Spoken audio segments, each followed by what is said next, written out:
And if it failed, it was an $8.6 million experiment. My personal brand can't get to $500-600 million in an exit, but a corporate brand that I build can get to in excess of that. My business practice is typically go after existing markets with competitors where no one company has dominated the industry. Guys, today I have a treat with me. Neil Patel, the digital marketing legend to help brands and companies scale and succeed. Mr. SEO himself, the search engine whisperer. Neil, I'm so excited to have you here. Welcome to Dubai. Thank you. What's the most surprising thing you found in Dubai so far? I've been here so many times that nothing has really shocked me, because I've lived in Las Vegas, I've lived in Los Angeles, born in London. I've traveled around. I travel almost every single week. But, you know, the only thing, if I had a guess, is they do really unique things. Like, we're going to build a house and it's underwater and you have to take a boat to get to the house. Looks really cool. I don't know who lives in these boats or in these homes underwater. I would want to stay there for a day like a hotel. I don't know if I would want to live there every single day, but they do really cool things that you wouldn't see in many countries. They really try to push the boundaries, especially when it comes to things that are tourism related. What's your favorite touristic place here? Or I don't know if you have time to go visit them yet. I've seen most of the touristic stuff, like going on top of the Burj and looking at the fountains. If I had to pick one, probably, you know, getting the SUVs and then riding the sand dunes. Oh, really? That's fun. Yeah. It's always fun. I want to jump to one question that is very puzzling to me. Because I'm a product manager, I've built companies and I've built some successful products. And the common wisdom is to do market research, test, validate, build a prototype, find product market fit, and then scale. Yeah. You have a contrarian view. Can you expand a little bit more on that? That model that you're talking about is not wrong. That's for people who are creating something new, innovating. My business practice is typically go after existing markets. So I look for existing markets with competitors where no one company has dominated the industry, and I enter and I create a similar type of product. In other words, if you're copying the competitors, example, Facebook copying Snapchat when they first came out, or Instagram copying TikTok, right, with Reels. When you already create something that is existing and you're just creating something similar, maybe you put your own spin to it, you don't need as much validation. You can just go after it, and the market is big enough, and go and try to dominate it as much as possible. But my model is go after large markets that are fragmented, and you try to just get a slice of the market. Large markets, another contrarian view. Usually I heard the common wisdom, niches in the riches. No, that's off. If you go to any investor, any decent investor, and you're pitching them, they'll all ask you, what's the market size, what's the potential, what's the TAM, total addressable market, which is what TAM stands for. And then if it's big, great. Most investors, if you pitch and be like, I'm going after $100 million TAM, it would be very hard to raise money. If you're able to raise money, you got lucky, or the investor doesn't know what they're doing. There's one example that really support your argument, which is UberSuggest, a company. I think you paid for it $120,000. Correct.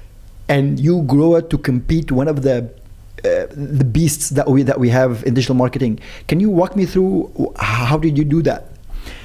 Yeah, it wasn't that complex. Bought it for 120 grand, and I looked at all the popular features that my competitors had, and I started replicating them and adding them to my product and giving them away for free. And I spent millions of dollars on it, roughly $3 to get it to where it was or where it needed to be, and just released a lot of stuff for free that people were used to paying for. If I have a product and you have a product, and my product isn't even as good as yours, just being transparent, but yours is $1,000 a year and mine is for free, I'll probably pick up more traction in, the long run. Can you share how much money you put into it? 120,000 and then another 3 million, so 3.12. So you took this gamble. Just curious, how did your wife even react to this? You're putting $3 million at a gamble that you don't know if it's going to have an outcome or not. I just did it. I didn't really ask for permission. But keep in mind, I've been an entrepreneur for 20-ish years. When I bought that, it was actually 23 years. But when I bought that, it wasn't that time, right, in which I was much younger. I've been doing it for a while. But you have to keep in mind, I already kind of have made money and done all right where I could kind of do whatever I want within reason, even if it fails, and try again. UberSuggest, and you have and what I'm getting at is you would ask permission if you're going to spend your life savings, right? I'm not trying to be rude. I was just in a position compared to most entrepreneurs where I was able to just run the experiments on my own, and if it failed, whatever, just another day. You were 32 at the time? I think somewhere around there, maybe a little bit younger when I bought it. And it's a common theme. I mean, another tool that I love and most of my audience love to use, Ask the Public as well. And you create those really good products that other people are charging a lot of money for, and you just give it for free. Yeah, and Answer the Public, we bought that as well. We did not create it. And when we bought it, a few other companies were looking at it. They just wanted too much money, so we ended up overpaying. But the reason we overpaid is we saw the future in it. So for example, when they came to us, they wanted $8.6 million, and they were saying they were doing roughly 1.2 million in profit. But they said they were doing 1.2 million in profit with no employees. How do you run a business that's software with 0 employees? None for marketing, none for support, none for anything. So we knew the profit was actually very skewed. They said the only cost was servers, which is not the real case. You can't just run a business with servers. You actually need at least one person. So we ended up buying it for the price. We couldn't get them to go down on the price, but they did it for, I believe it was around 6 million-ish upfront. I think 2.6 over a year and a half, so some seller-based financing. So we gave them the money, but the reason we bought it is we knew the moment we took it over, it would only be, call it 50, 60 grand a month in profit. I'm estimating, but we knew we could quickly get it to, call it 3 to 4 million a year in profit with very little work. So we overpaid on the purchase, but we knew within a year we can get our money back in less than 3 years, which is a very sound investment, right? If you're making a roughly 33% return on your money, you're golden. And the way that you were able to turn a profit is because you were directing the traffic to MP Digital? No, they just mismanaged the business and we knew what to fix. So for example, if you have a SaaS company and you don't offer PayPal as a checkout option, you're usually losing out on 16 to 18% of the revenue. We also noticed their minimum price plan was $99. We knew for that market, an entry price plan should be $9, not $99. There was a lot of things like that were just done off. The way they were doing their checkout flows and upgrades, and we've just done this so many times. I know these things like the back of my hand, at least with self-service SaaS, on what to fix to generate a better ROI, and just implemented the changes. The first 6 months when we bought the product, we did nothing with Answer the Public. It was after 6 months we had some time and resources where we started going in and making the changes. But we didn't really care because we knew that we could end up making our money back really quickly. Then on top of that, before we bought the company, we looked at the type of companies that are signing up to use a product, and we knew we can pitch enough of them on our NP Digital services, and that would be the cherry on the top, and that's why we bought the business. It was a combo of both of them. So we knew it was, when we look at payback period, if I exclude the NP Digital side, it's less than 3 years. And over time, we've grown it even more, so the payback period became less and less. But we knew with the NP Digital side, the payback period would be very fast. Looking back now, we can see it was a right decision, but at the thick of it, I don't think it will be as straightforward of a decision, or no? It was pretty straightforward. Was it really? And if it failed, it was an $8.6 million experiment.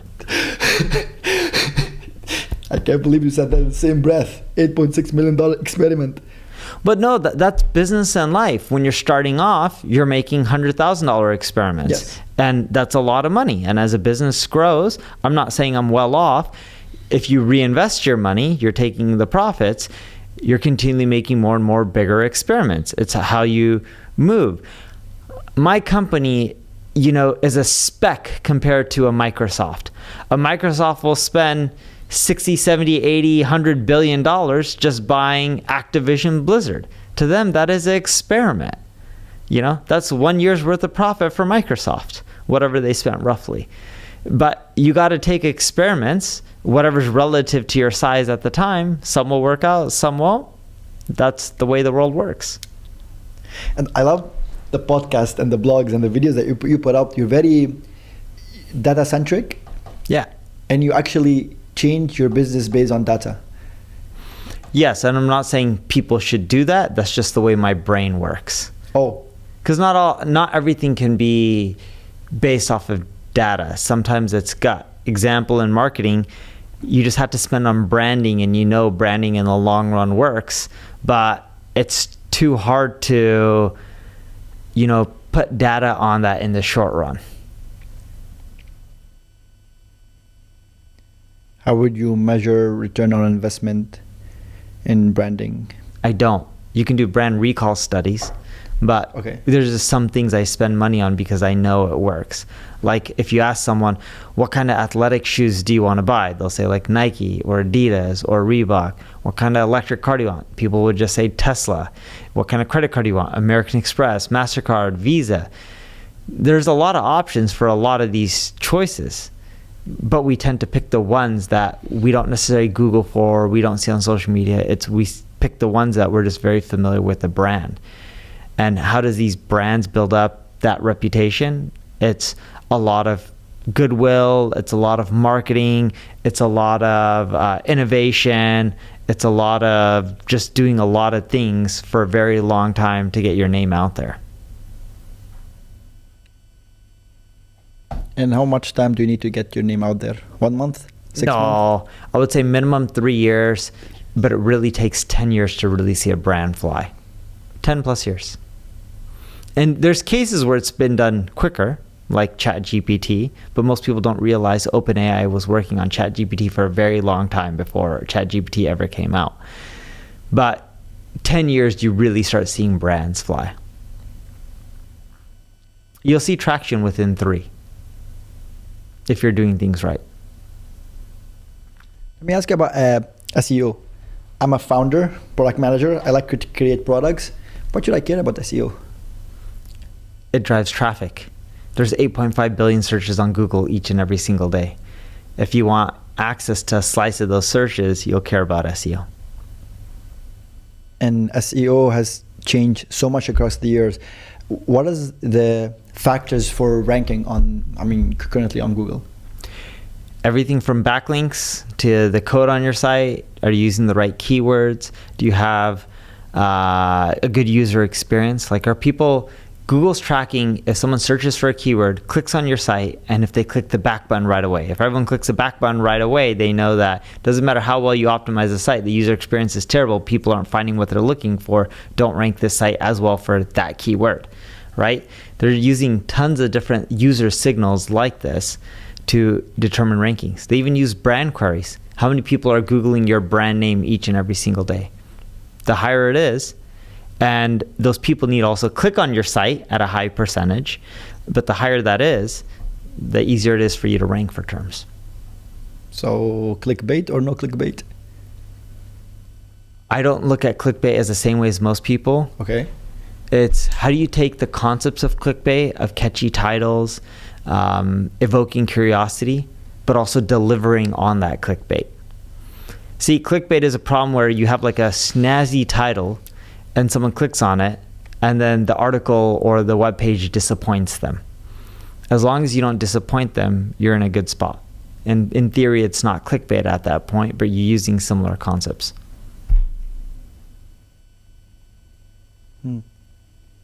And especially lately, you're known as the Mr. SEO, but lately we're focusing more on social media marketing. I've been focusing for years on any channel that can potentially drive revenue. And it's in marketing, they call it the rule of 7. When someone sees or interacts with your brand 7 times, they're much more likely to purchase and evangelize. So how do you get people to see your brand 7 times? Well, you got to do SEO, you got to do email marketing, you got to do text message marketing, you got to do push notifications, you got to do paid ads, you got to do social media. The list goes on and on.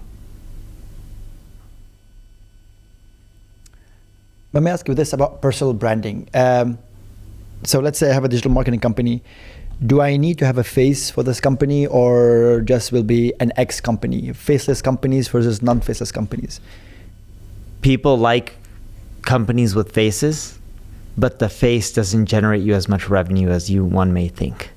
I'll give you the Kylie Jenner example. Kylie Cosmetics sold to, I forgot the company name, but it sold for around $500 to $600 million for 50%. I don't think they ended up getting the back-end payment based on all the articles I saw, based on their performance. So $500-600 million bucks. Kylie did an amazing job, but it's no Estee Lauder, it's no L'Oreal. And does it mean that she did a terrible job? No, I said she did an amazing job, right?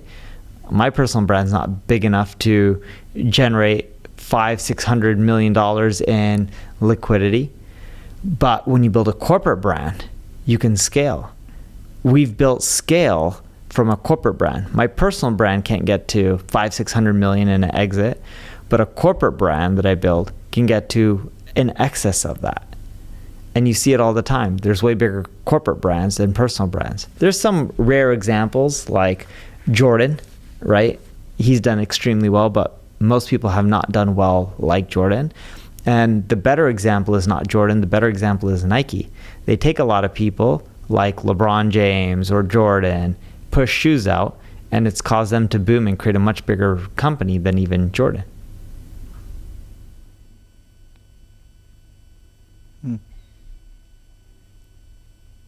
And how do you balance between your personal brand and your corporate brand? So Neil Patel is a big household name. MP Digital, some people know it, some people not. So how do you keep the balance between those two? Don't try to keep a balance. We just keep pushing and promoting, and whatever sticks. But majority of our revenue comes from people knowing the NP Digital brand. The Neil Patel brand drives around 10 million bucks in revenue a year. It's not that big. The Neil Patel brand drives a single-digit percentile of our revenue. Single digit? Uh-huh. I assumed is much higher. No. Majority of our revenue comes from corporate brand. Oh, wow. That's what I was saying. It's really hard to build a company that sells for $500 million with a personal brand. It's much easier to do with a corporate brand. I can sell for a decent penny because of my corporate brand. My personal brand probably wouldn't create more than, call it a $50 million exit. Max. Probably even a little less. Now I want to ask you both questions: how to create a personal brand and how to create a corporate brand. It's the same way. Same way. Just put out tons of information, keep speaking, keep creating content, keep networking, creating a good product or service, and do it for many, many years. A lot of times they go hand in hand. Sam Altman did not try to build a personal brand. Keeps speaking about ChatGPT and OpenAI, and it helps build his personal brand, right? Elon Musk did not do something specific to build a personal brand, just did really innovative stuff on the company side. You can also have an amazing personal brand like Rihanna putting out music, and then you can say, hey, I'm launching a corporate brand, and then the corporate brand takes off. They go hand in hand. They each help each other. I was expecting a different answer. Give me the secret channel that I can use. Is it LinkedIn? Is it Twitter? But you're telling me there's no shortcuts. No, there's no shortcuts. It's like me telling you, show me a secret with creating a product and getting Slack-like growth. None. Yeah.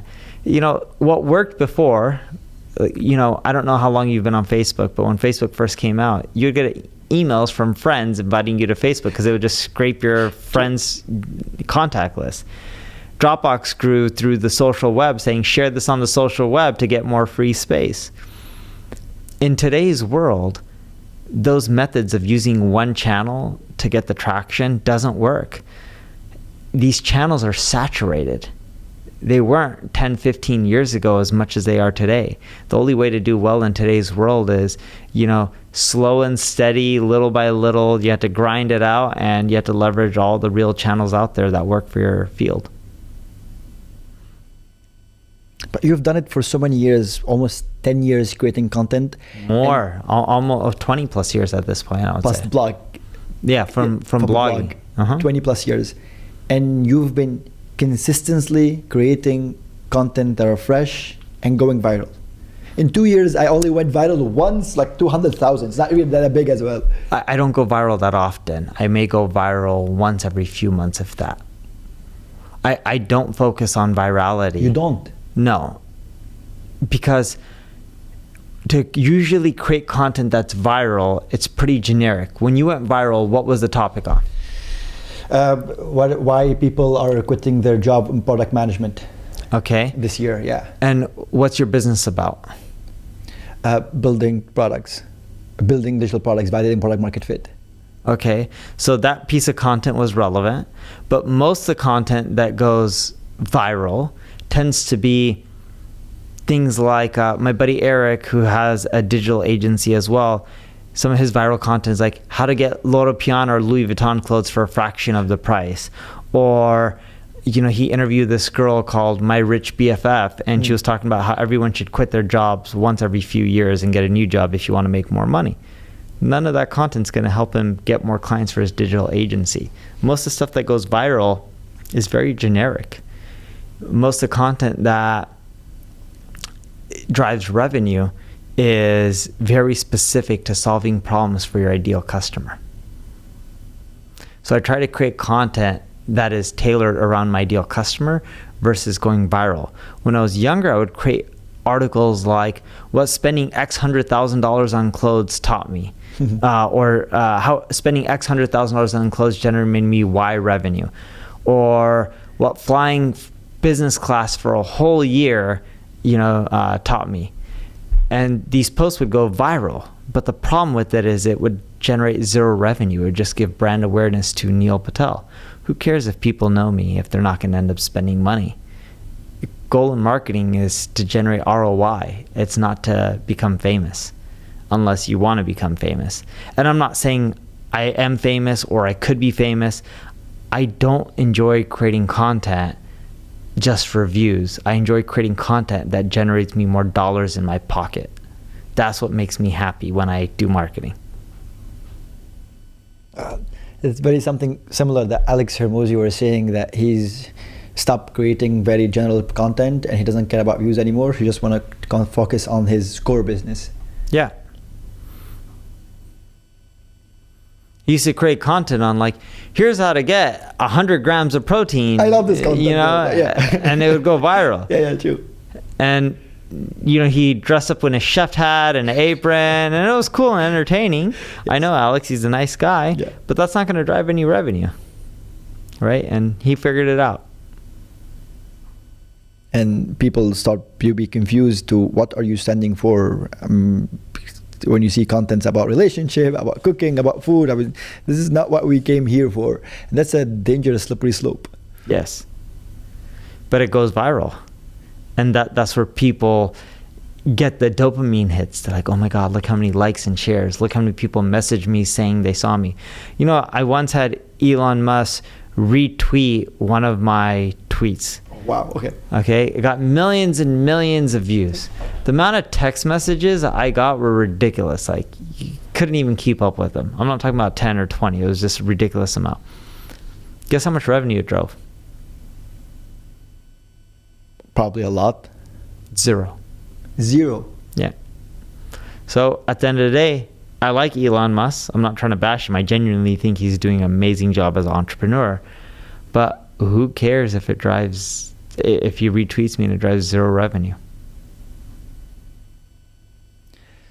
So I should not chase views, clout. You can if that makes you happy. I recommend chasing revenue. This makes me happy. Yeah, that's what makes me happy. True. You're in the most competitive landscape ever, digital marketer for 20 years. How do you keep coming up with fresh content? It's being in the trenches. It's like you're running a product business. the way you can keep creating content about stuff that's new and fresh about product is doing it and practicing it. When you're in the trenches, it's easy to talk about new stuff that's working or not working. When you're not in the trenches and you have that 1,000-foot view, it's hard to create stuff that's new because you're not really in it. You don't really know what's working and not.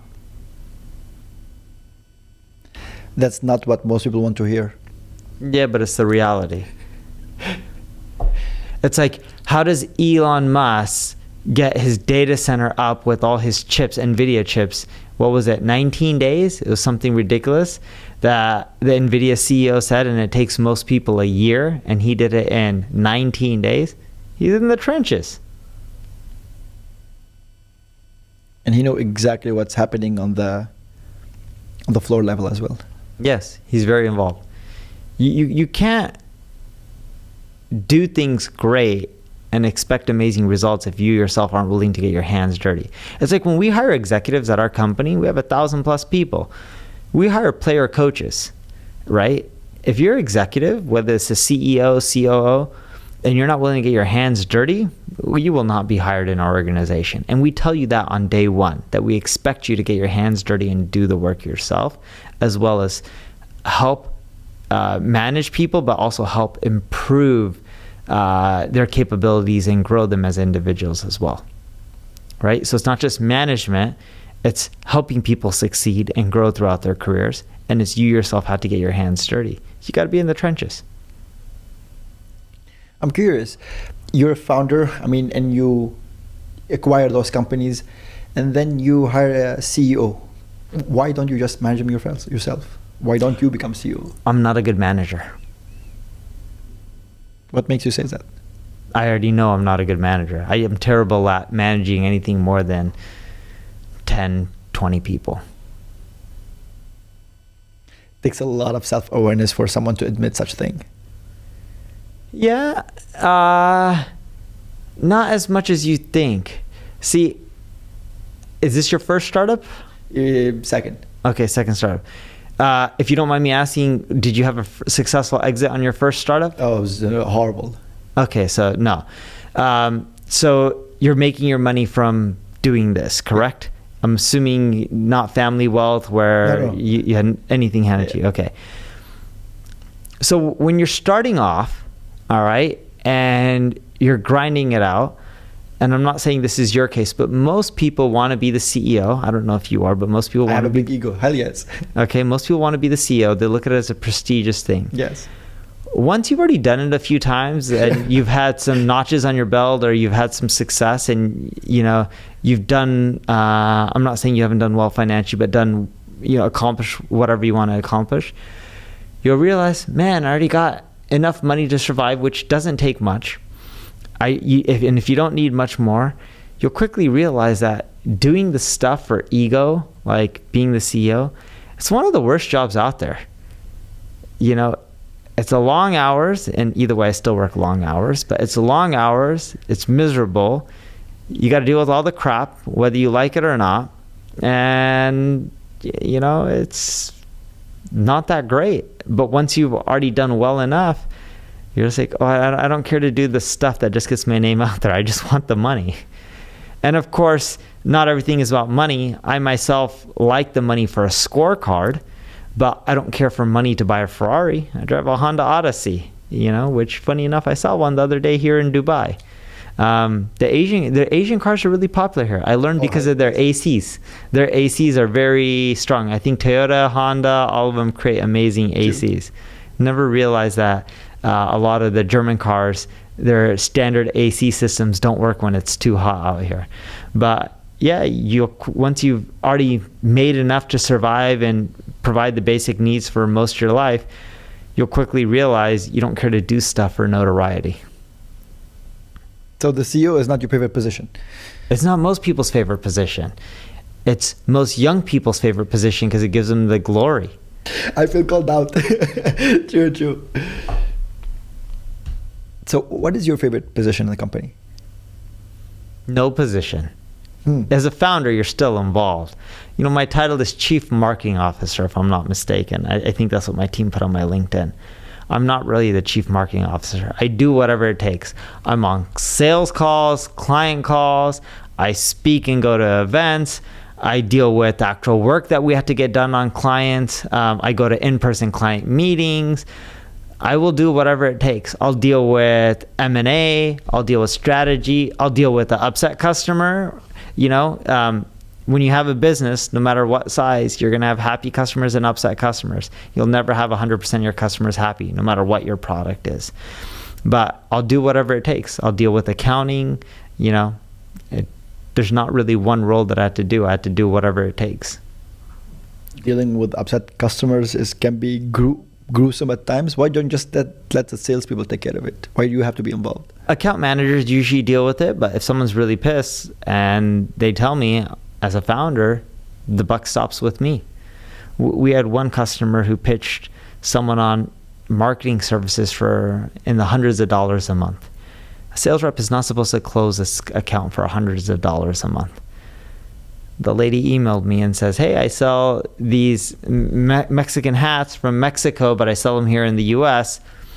And you guys promised me all this marketing stuff for X hundreds of dollars a month. I'm not getting results. That salesperson, I don't know what we did with them, but my guess is they're no longer here. No one was allowed to sell campaigns that cheap. And I told the lady, I'm sorry. Here's your money back. And she says, no, I don't want the money back. I want you to do the work. I still gave the money back. It wasn't cost efficient for us to give that work to my company, NP Digital, because there's no way we can actually do work that cheap and profitable to provide any results. So I ended up refunding her money, helping her out every week myself. And in a few months, she started seeing really good results and her revenue started going up. And then I kept my promise to her that I would help her for around 2 or 3 months. I forgot what the time frame was. And after that, she's like, cool, I'm really happy. The results are great. Now, how do I sign up for a marketing campaign and you keep helping me? I'm like, I can't do it, right? But the buck stops with me. Even if my team messes up, at the end of the day, it rolls up to me. Even if the CEO messes up, it rolls up into me. I'm the founder. It's my problem. But why it was important to you, for you personally, to help this lady? Why just tell her, I'm sorry, we're not going to do that? It's reputation. You're only as good as your name. And I'm not talking about the Neil Patel name. I'm talking about the NP Digital name, right? Someone could hate me, and that's fine. And a lot of people do hate me, and a lot of people may hate me for whatever reason. They don't like my content or whatever. But at the end of the day, you got to try to please people as much as possible. Which is really hard on the internet. It is harder and harder these days because of social media. And you got to pick and choose. I don't go out of my way to please people who are not even my customer type, but when it comes to my ideal customers or even anyone interested in marketing, I try as much as possible. I'm not going to lose sleep over it if I can't, but I try. I'll lose sleep over not trying. You do too much, and I'm tracking your travels. You went to Brazil, then you went to Mexico, then you back at the States. And by the way, guys, so this initial podcast, we were 3 days ago, we were doing it remotely. And I was like, hey, here in Dubai. I was like, Mahmoud, I'm coming to Dubai next week. And you're here in Dubai. How do you have the energy to do all of this? I work both time zones, PST and whatever local time, and I nap in between. But I love what I'm doing, which is what really gives me energy. There's no secret hack. Ice bath, 1 in the morning, Tabata. All right, so we're recording this in the early or late morning. Yeah. You were supposed to pick me up at 11, or you did. I didn't give you the correct hotel, so that's my fault. I messed up. No, I didn't give him the correct hotel. I didn't realize there's 2 W's. Yeah. I woke up at 10:30. Quick shower. I didn't work out. I'll work out later on today. And yeah, off into the races. But how do you take care of your body? I mean, sleep. Again, I eat really healthy.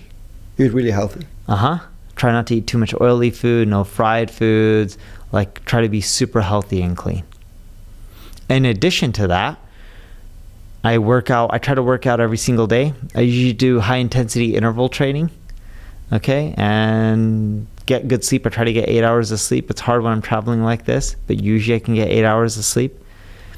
Eat healthy, keep your body strong, love what you're doing, life's not that bad. I walk a lot. I try to walk 10,000 steps a day. Before I boarded the plane to Dubai, no joke, I hit 9,999 steps average per day for this year. And my goal is to get to 10,000. Now, being in Dubai, because I haven't been able to do the steps, it's hot outside. No, we don't walk here. Right? And when I was looking at my steps, it's been going down, as you can see here. So my average has gone down to 9,885 steps a day. Oh, wow. So then I'm going to have to, when I go back home in Los Angeles, the weather's pretty good, I'll end up walking, like 15 to 20,000 steps a day to make up the shortfalls for some of the days that I didn't walk enough here. No, unfortunately, here in Dubai, we don't walk. It's the city built for cars first and then humans. Yeah, you guys have AC in your bus stops. Oh, hell yes. We have AC everywhere. Yeah, I was like, oh, this is kind of crazy. Never saw that before.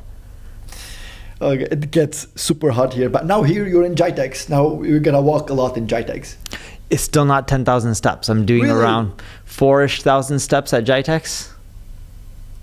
And do you actually count them and do you actually track them every day or no, the steps? Well, I just have my cell phone on me. Apple tracks it. How accurate it is, that's another issue because I don't know how accurate it is, but I'm assuming it's off at least a certain degree. But yeah.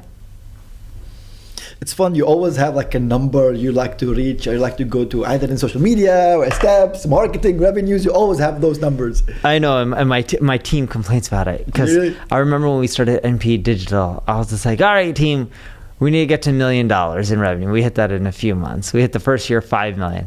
And I was like, okay, team, we need to get to 10 million. So the next year, I think we hit 18-ish million. And I was like, oh, team, we need to get to 100 million. Then we had 100 million. I'm like, okay, team, we need to get to $1 billion.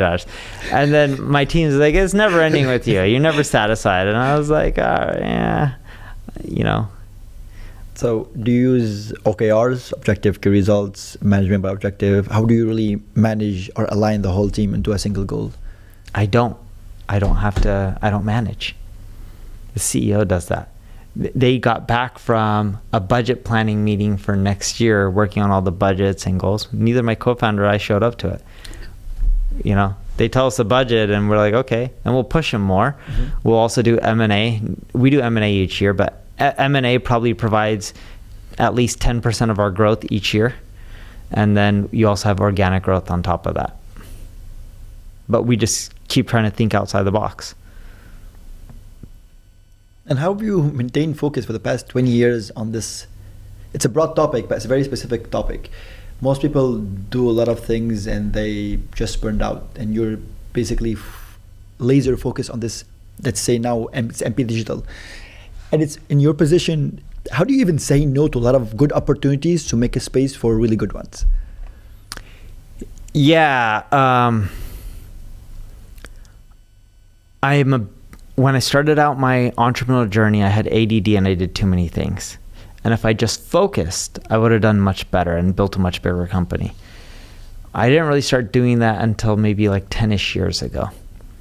And it's really helped tremendously. It took me a long time to just master focusing, which it's just mastering saying no. And you always have opportunities. And it's not like some are better or worse. You just got to pick and choose the ones that are really good for you and just double down on them. And if you can continually grow and do well, don't have those distractions. And I'll give you a great example of this. Here in Dubai, for any entrepreneur who comes to the Middle East, they tend to believe that there's tons of money here, okay? They look at the sovereign wealth funds, all these rich people. Family offices. There is money here, and there's a ton of money here. So I'm not trying to say there isn't. But what you'll find here is there's a ton of people who also say they have access to money or they have money. And if you've lived here long enough, I don't live here, but I've been doing business enough, so it's easy to sniff. They'll pitch you all these financial opportunities and dreams and goals, and a lot of them are distractions. I'll give you a great example. The other day, someone comes to me saying, I'm from Saudi. I was like, all right, cool. We want to invest in you. Oh, we don't need investment. We're self-funded. oh, we need to meet up, and they keep pushing me. I was like, if you want to meet up before my speech, literally right before, sure, I'll do it, because I already had to end up going there a little bit early, and I'm going to sit around, because usually most events require you to come 30 minutes or an hour early. So I talked to them, and they're just like, we want to give you X dollars, and we want to take X 51% of your GCC revenue. I was like, it's okay, pass. And they're just like, you can't close any of these deals unless you're a local and you have the relationships and the local owns percent business. I'm like, it was that way in the UAE, but not anymore. And go watch 5 to 10 years from now, the other countries will adapt as well, because that is not the best way to do business. And they've adapted. Saudi used to do it where women weren't driving cars. Now they drive cars, and look at the growth in their GDP and how many women are going to restaurants and spending more and buying cars it's causing the economy to boom. They'll adapt for what's best for the economy. Saying that a local needs to be a 51% owner when they're not going to do any work or anything, and they're just taking 51% ownership, or them saying that if you're not a local, you're not going to get business because they tend to only do business with locals. Well, no, eventually the market will adapt and saying, wait, this person may not be a local, but their work quality is way better and it's going to produce better results for our business. We're going to end up paying them. And the point I'm getting at is this region's great. It's filled with a ton of well-off family offices, a ton of rich family offices. But it's also filled, just like a lot of other regions, including the US, of people pitching you dreams and promises, and you just got to say no to the distractions. Because if they're not going to help you solve your problems and accomplish your goals 10 years plus from now, why would you do it? There's no point in thinking short term a year or two from now, and it's better off thinking 10 plus years. And I say this with all respect, right? And the only reason I'm using the Middle East as an example is because we're here right now, and I see so many entrepreneurs come here for money. There's money in the Middle East, there's money in Asia, there's money in Europe, there's money in America, there's money wherever you go. You don't have to move to the Middle East for money. If you look at the sovereign wealth funds of the Middle East, they're very financially smart, in which if you look at most of their investments, it's in boring old companies that produce financial returns. Yes, you see them invest in sexy stuff, but that's a small fraction of their wealth. Majority of it is in like Apple stock or Nvidia or Tesla or Google, like in simple, boring companies. And they're sexy to me, but for most people, they're boring. They'll invest in like Cisco Systems. Most people won't know what they are, but steady business. And that's how you produce results. And I say this again with all respect, but entrepreneurs go where the flash is, and they're like, oh, let me just go there. There's easy money in there. No, these Middle Eastern people are not dumb. They're hiring smart bankers or smart financial people if they don't have that skill set, or they go and learn it. And they're very smart with how they're allocating their money, and they're in wealth preservation. And it's just like, stop trying to think like, oh, I can just convince some rich person to give me money, and start focusing on long-term and what's best for you, instead of being dazzled by money or potential flash. So interesting to hear, because you have a fresh perspective into how you do business in other countries and how we do business here. But do you have any other advice or any other challenges that entrepreneurs should have when dealing with this market? The Middle East market specifically? Yeah. You got to think about what you're selling and the GDP per expat. Okay, so you most people look at UAE, Saudi, and all these countries, Qatar, as really rich countries. They are.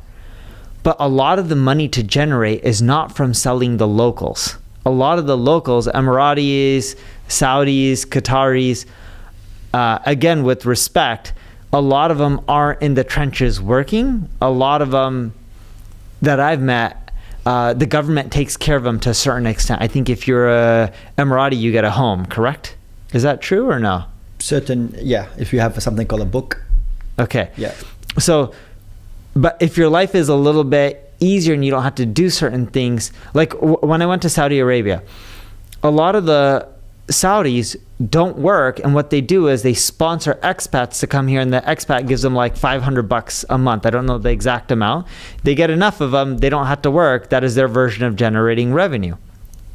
That is not your ideal customer, right? They're not necessarily spending on a lot of the things that a normal expat would spend on, like cheaper food or whatnot. They may not have as much money. But like if you look at the revenue made, the majority of the population is the expats. They don't have the same GDP per capita as the locals. And I'm probably using the wrong terminology, but if you look at the average income for the Emiratis, or the Saudis or Qataris, they usually have way more money than the expats. You agree with this statement, correct? Can you say that again? The average income for the Emiratis, the Saudis, the Qataris, yes, the people who were born in that region, or original families were from that region, typically have way more money than the expats. Would you agree with that statement? On average, yes. On average. And I know there's some expats who've moved in here because of war and stuff like that, but on average, they have more. The majority of the population is the expats. Most of 90% here. Most of the expats don't generate a lot of income. Driving cars, cleaning, hotels, being receptionists. That is your market. And you got to figure out, can you sell something to the majority of the population and generate enough revenue from it? Look at Google and Facebook. India has a high population. They do not generate that much revenue from India because the GDP per capita in India is very low. It has tons of potential 10 years from now, 20 years from now. So they're making the long-term bet. But just because it's a rich country from a GDP perspective, it doesn't mean it's easy to generate a lot of revenue from that country because the GDP per capita is really low. Oh, I never heard it this way. So what do you think is like the opportunity here? That's a very general question. I don't know. I think this economy will boom within 10, 20 years. I think the opportunity, if I had a guess, would just being in the market, building the brand, and being patient. I don't think there's tons of money today in the Gulf community. I think there's tons of money 10, 20 years from now. I get these countries are rich, but they're rich from a natural resource standpoint, or if you look at Dubai specifically, it's rich because of ports. They also make a lot of money from fines. I don't know if you knew that. Someone was showing me data on that the other day. I paid a lot last month. I know for sure. Right?